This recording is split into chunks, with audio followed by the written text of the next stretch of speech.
ఇక్కడే షాపూర్ కళావతి నగర్ లో బట్టి 15 సంవత్సరాలు. అది ఇక్కడ అందరు లీడర్లతోని అందరితోని మంచిగానే ఉంటది. దాని బిడ్డకు ఇన్స్టాగ్రామ్ లో శివ అనేటోడు పరిచయం అయిందంట. అది ఒక 5 days కింద లేచిపోయింది. 5 days కింద లేచిపోతే పోలీస్ స్టేషన్ లో కంప్లైంట్ ఇచ్చిందంట. పోలీస్ స్టేషన్ లో కంప్లైంట్ ఇస్తే సార్ వాళ్ళు వెళ్ళి అబ్బాయిని తీసుకొచ్చి అమ్మాయిని తీసుకొచ్చిల్లంట. నా బిడ్డ 3 రోజుల నుంచి వాడింట్లో ఉంది. నా బిడ్డకి ఏమన్నా అయింది ఒకసారి టెస్ట్ చేయండి సార్ అంటే కోర్టు తీర్పు వస్తుంది, ఇవాళ చెక్ చేపిద్దామని చెప్పి సార్ మంగళవారం పెడదామని సిఐ గారు అన్నారంట. అక్కడ నుంచి దాన్ని ఇంటికి తీసుకొని వచ్చింది. మరి వాళ్ళని ఎట్లీస్ట్ పెట్టిలో నాకు తెలియదు సార్, వాళ్ళ లోపలనే ఉండే. వాడు ఎట్లా బయటకు వచ్చిందో తెలియదు. మా అమ్మ ఇంట్లో పూజ చేస్తాను రమ్మని బిడ్డ పిలిచిందంట. వెనకాలకి వెళ్ళి చెల్లె పూజ చేస్తాంట. వెనకాలకి వెళ్ళి తన చున్ని తీసుకొచ్చే వెనకాలకి వెళ్ళి వేసి బుద్ధి చంపేసింది సార్. చంపిన తర్వాత నా చెల్లె చావలేదంట.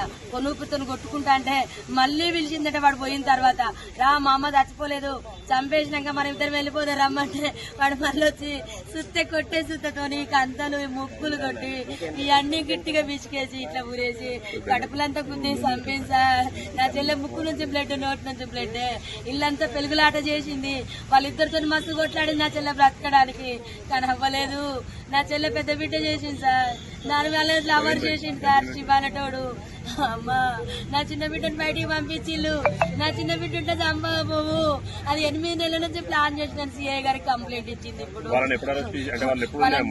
సార్ ఇప్పుడు తీసుకొచ్చిల్లు సార్. ఇప్పుడు పొద్దున తీసుకొచ్చి వాళ్ళని ఫస్ట్ వేసి పోయినప్పుడు 2 సార్లు తీసుకొచ్చి లోపల వేసిల్లంట.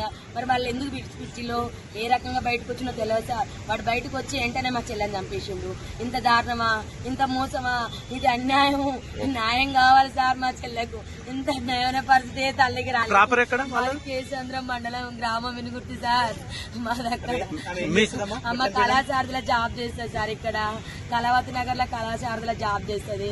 అమ్మ మహిళా మండలిలో పనిచేస్తుంది. సాకలైలమ్మ మనవరాలని ఆమె ఉద్యమాలు చేస్తుంది. మందకృష్ణ మాదితో కూడా ఆమె మందకృష్ణ మాది దాంట్లో కూడా SC/ST మైనార్టీ అధ్యక్షురాలు సార్. ఆమె తలం పెద్దది సార్. ఆమె సాగు చిన్నది సార్.